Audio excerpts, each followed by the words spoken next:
Alright, hey guys, and welcome to a brand new sort of Minecraft, just sort of playthrough and stuff while we chill and talk about normal stuff. Just give it a second here for world to catch up, because for some reason whenever I start the game, first time I load into a world it's pretty laggy. And now, as you're noticing, I am using, what are they called, BSL shaders. They look pretty nice, and I just generally like the look and feel of them, so that's why I'm using them.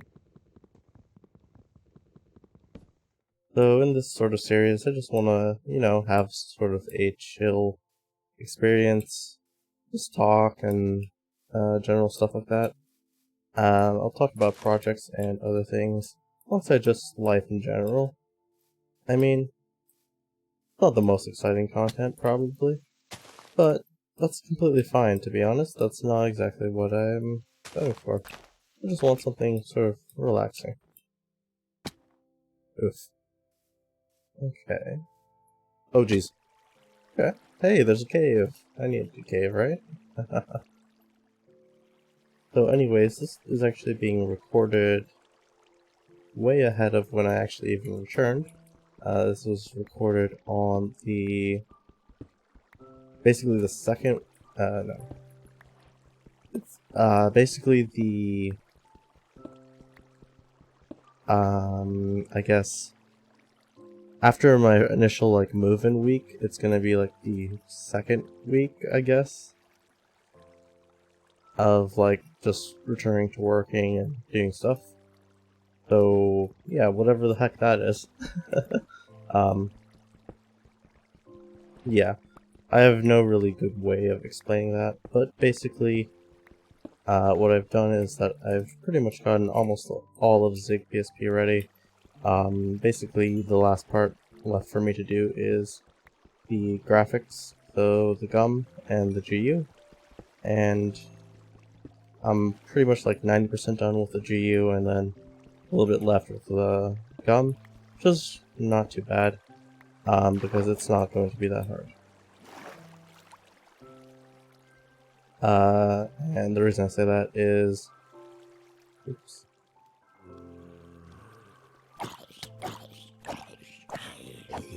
The reason I say that is mainly because there's nothing too necessarily challenging left.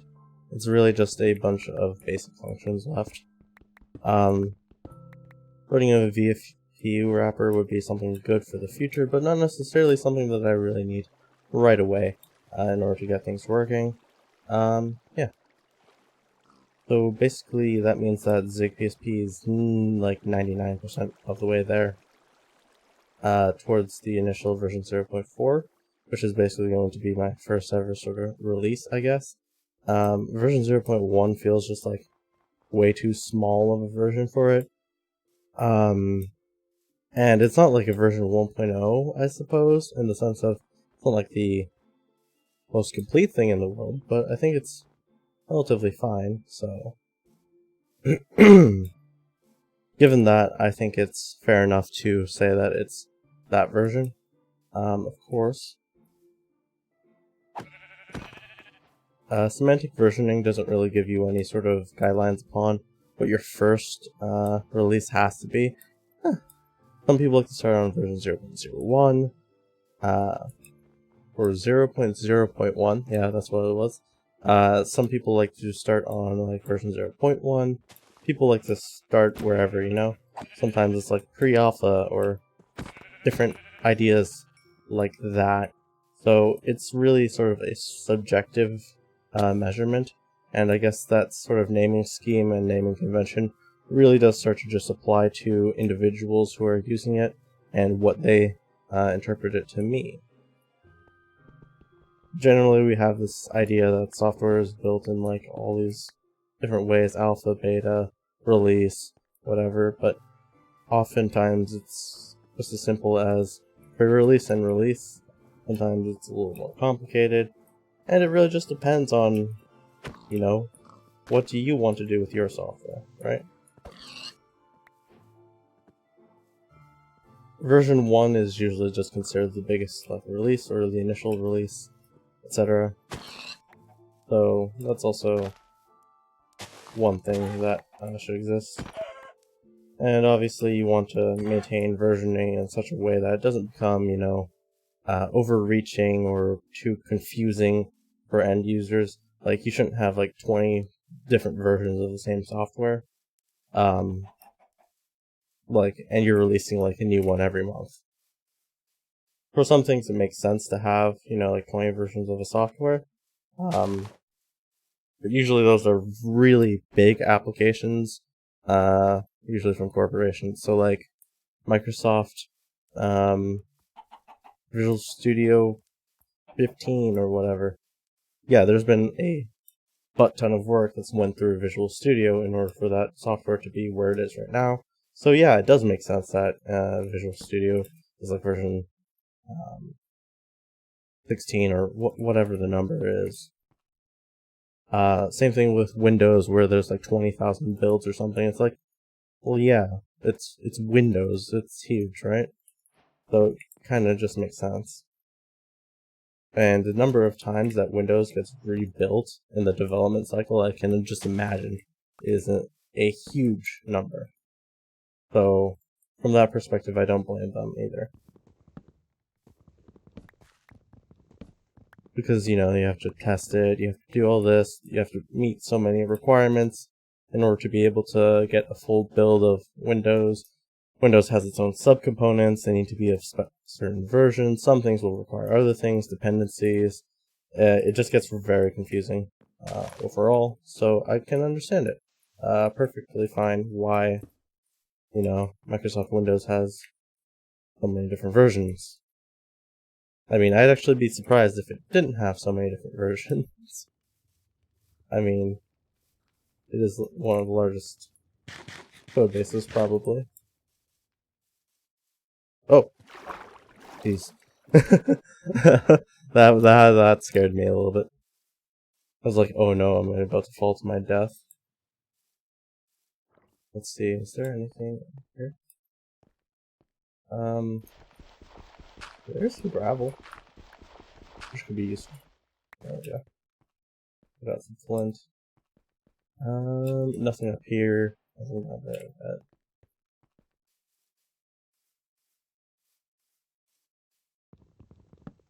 Oh, my frame rate is a little lower.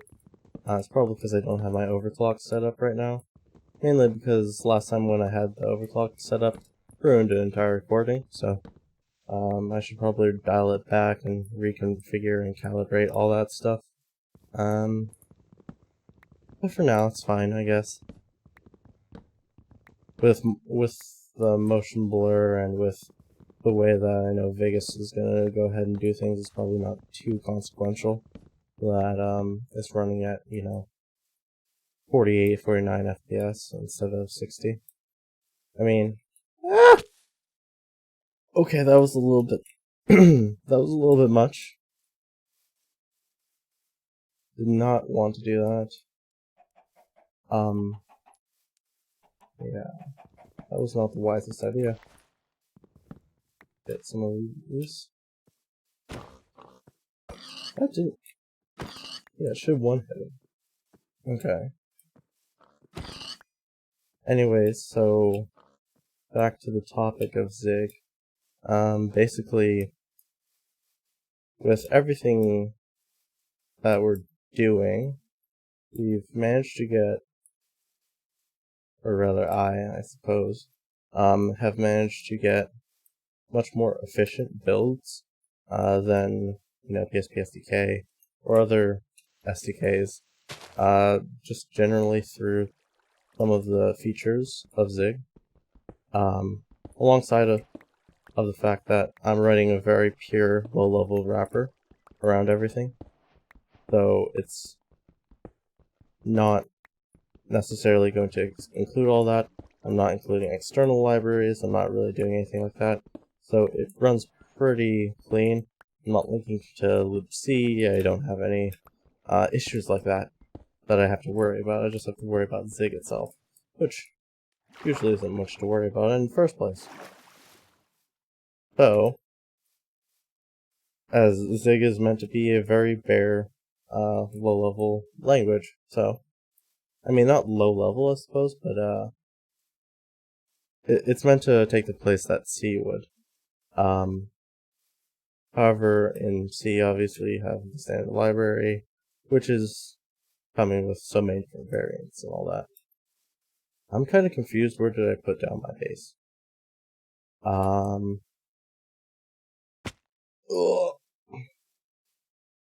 I have to go figure out that.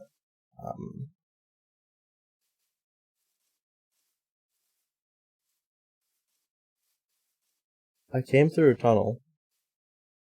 I remember that. Yeah. Anyways, I'll talk about performance while I walk around and try to find where I came from. But yeah, I came out like right around here, didn't I? Because there's a birch forest bordering against the woods, or sorry, the plains. So now it's nighttime, so anxiety is gonna go up.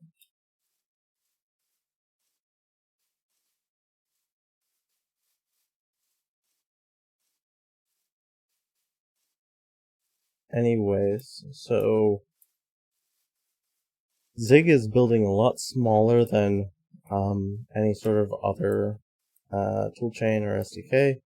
The total output size without the GU and GUM is somewhere around like 120 kilobytes, and that's for the entire PSP library.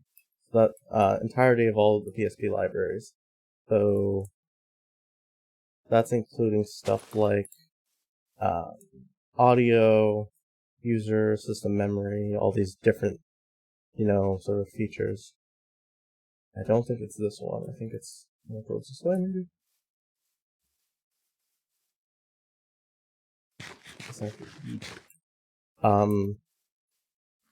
But yeah, the 120 kilobytes comparatively to 3 megabytes for libpsp, I think, from Rust, and then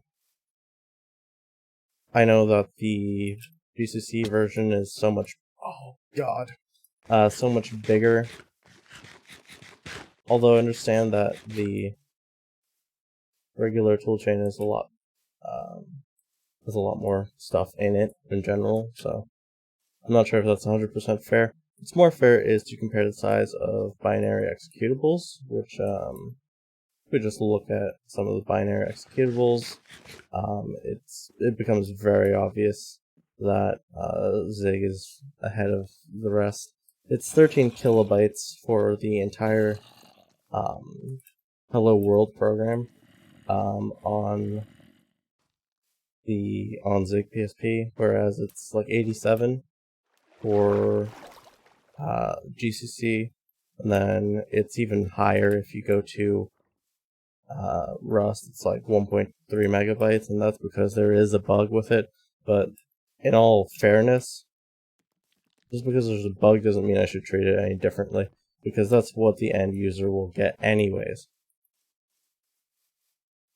So maybe it's not technically the fairest comparison, but at least in my eyes, I see it as what does the end user of the toolchain experience, and executable size actually does matter when it comes to comparing two different toolchains.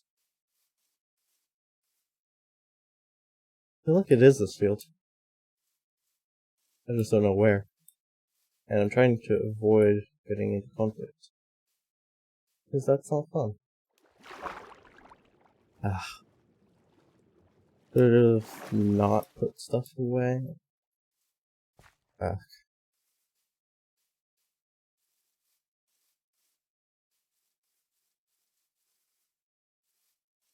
should have had coordinates or something to show me where I am, because now I don't have a bed. It's nighttime, and I've lost some of my resources, essentially. Maybe it's over here. It's possible, too. Oh no, no, no, no, no. I just heard so many bow shots. Okay. Woo! Oh my god. I'm being shot at from every side. Okay. I think we're safe now. Right? No one's following? Okay. I see a guy over there. He doesn't see me. Okay.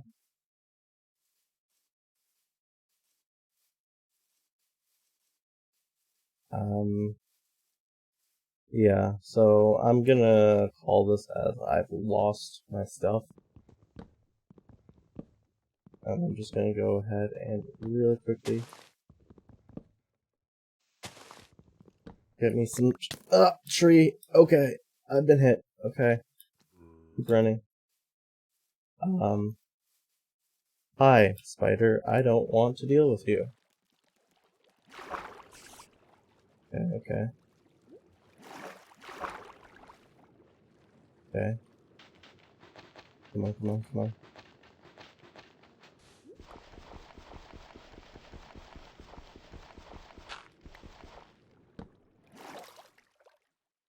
Okay, okay. We have some semblance of safety. Oh, yeah. I gotta think about that. Okay, that's kind of an oof because I did not want to lose everything, basically. Excuse me, what? Excuse me, where did my...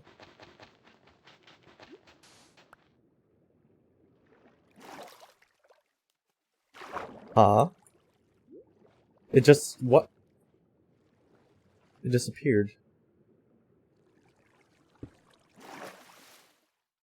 Huh? That... Wait, now it's back in my inventory. Okay, okay. Okay, Minecraft. I don't understand. I don't have any coal because my coal's with the old stuff, right? Cool. There's some more in there.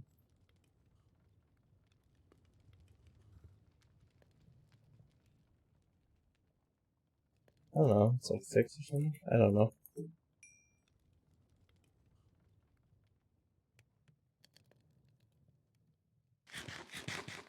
Anyways, so basically, in terms of size, it's an 87% reduction from, or sorry, an 84% reduction from like GCC. I think that's roughly the math, and then from Rust, it's not even comparable. It's like 99% something. Um, so that's that. So I'm definitely feeling good. It's certainly a lot better than you would expect. And I'm pretty proud of how it's turned out. So that's one thing. The next thing is that it's very easy to add things to, I guess. It did not take a lot of time to do. Mainly because a lot of the stuff that you gotta do is just... Okay, maybe it did take a lot of time. I remember I did spend like 6 or 7 hours one day just literally going through binary files and just like figuring out what the heck is the difference between PSP SDK and my generated output. It ended up being something so stupid. Well,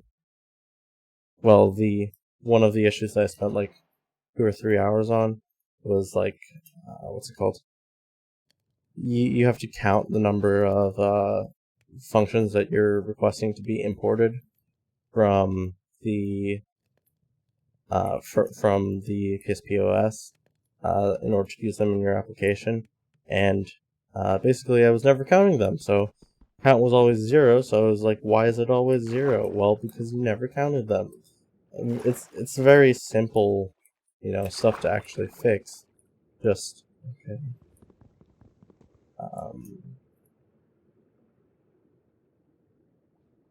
Where is my furnace?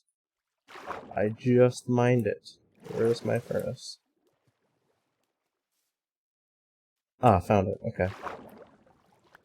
I was about to be like, did I just lose another thing? Because that was going to be very annoying. Oh, I have 2 iron ingots. I should probably turn those into shears and then go find some sheep and shear a sheep. Would probably be the optimal way of using resources. There's an Enderman, but I do not want to fight him. Actually, you know what? I will fight him, because... wait, where did he go? I guess I'm not fighting him then. He doesn't exist. Can't fight him. Oh, sheep, right? Yeah, sheep, okay. But yeah, so it's ended up being pretty fun to make, actually, and I've enjoyed making it. Definitely I'm gonna be using it in the future. Definitely gonna be working on some sort of framework with it. Maybe like something akin to Shadow Engine, maybe? Not quite sure. Could be anything. But that would be one thing, and then the other thing would probably be, well, okay.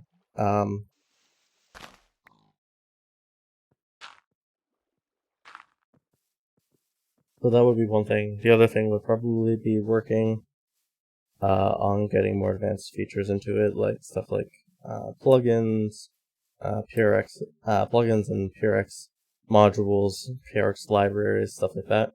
That would be a lot easier or a lot better to have for application development, because then you could have dynamically loading libraries, all that. Maybe a very nice, we could probably create a very nice interface around that that makes it less awkward than like right now. And that would be pretty good, because then you would have external functions that you could just resolve at link time.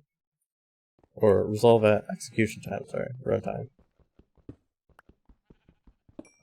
It would be pretty cool to have a very nice system for just having exports. So you could have a Zig file that's literally just extern declarations, and then use that as the entire API, I guess. And then you would just basically be able to load up something, some PRX, and then have it just work.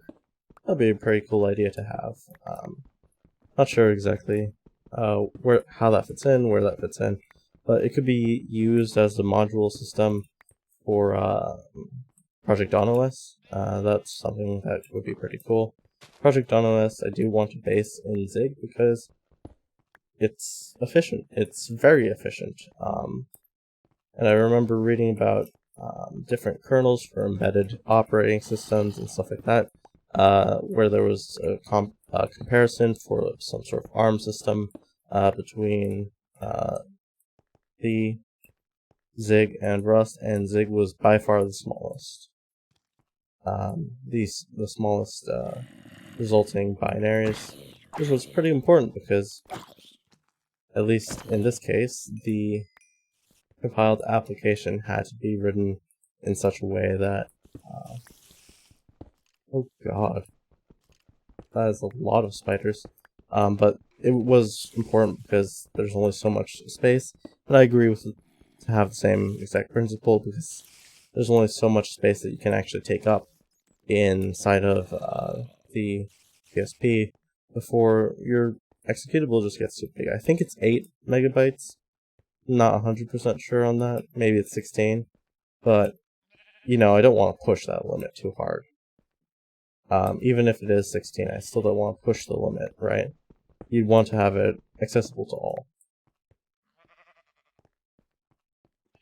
Especially with differences between different things and different versions of the PSP and all that.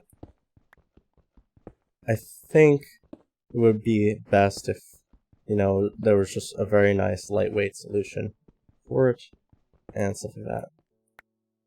Speaking more on Project Dawn OS, basically what I wanted to do is rewrite the bootloader, which right now is basically the AutoStart plugin, which is a very nice, well-developed plugin. The only issue I have is that it's just a little bit overkill for our purposes, to be completely honest. I just need something that literally takes a certain...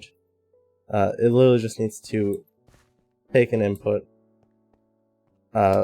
Basically, when you turn on, it's just got to go ahead and check if you're holding down a certain key combo. If you are holding a certain key combo, just boost each X and B. Otherwise, it launches the automatically running program at a certain address. And I thought that would be a very simple and easy thing to do. Well, kind of. The thing is that you have to... There's a lot of unresolved functions, at least that I'm finding, which indicates to me that either my toolchain is messed up, or it's just a matter of importing some sort of libraries that I don't have. One of the two is probably the issue, and I'm going to go ahead and work on trying to get that. It would be really nice just to have a nice custom bootloader that's really, really quick. And really efficient, because I don't want to be wasting too much time on boot. In the operating system itself, I'll have an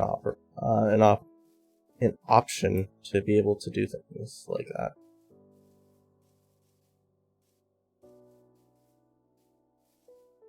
I think it's fine to probably start putting down a base here. This time let's not lose it, right?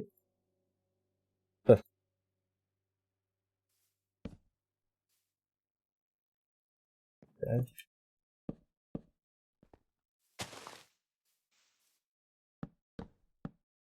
Can't believe I lost my base on the first day.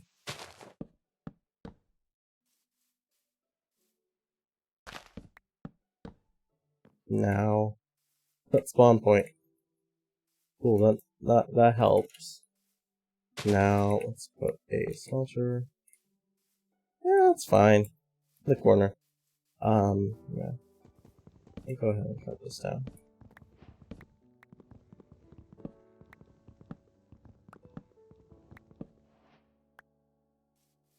So that's sort of the idea of what I'm going to do for DawnOS. Right now, in my development cycle, what I'm working on is I'm working on doing some more Just Monica stuff. It's been really fun, actually, to work on Just Monica. I really love the entire concept of the game and all that. And it just kind of reminds me that, oh, this was a really fun project. Of course, right now the tedious part is copying lines over, which is kind of annoying. But just to see sort of the content and even just playing it, it was really fun. So, or at least I certainly enjoyed it. So, I think it's pretty cool. Of course, there's still a lot more to add, but it's coming out along pretty quickly. Next week I'll start working on more of the Minecraft stuff again, so that'll be fun.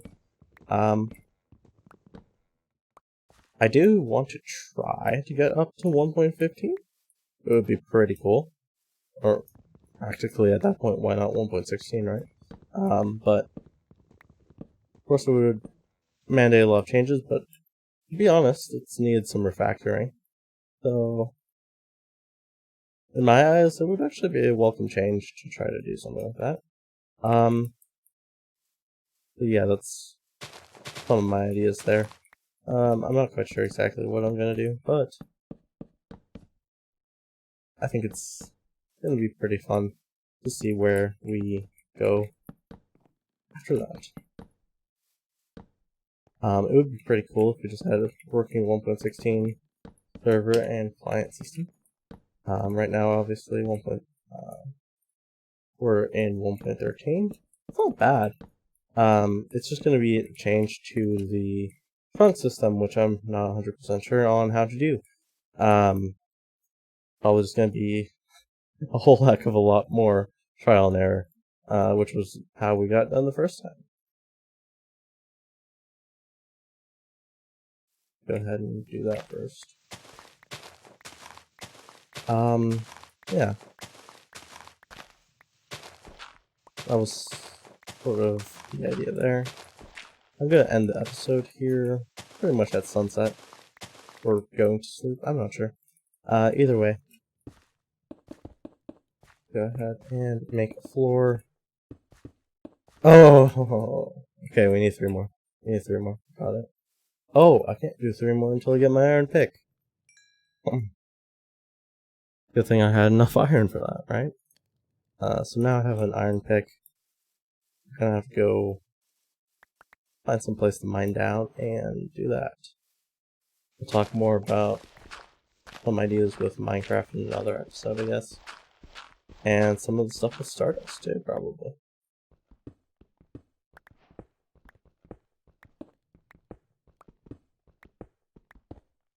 I mean, you guys have the benefit of watching this pretty much after or during the release season, so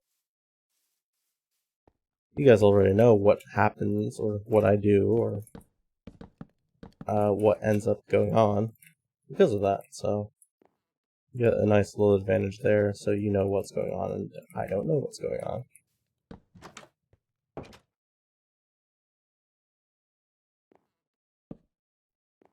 Alright. Either way, I hope you guys enjoyed this episode. Please like, comment, subscribe, and we'll see you guys in another video.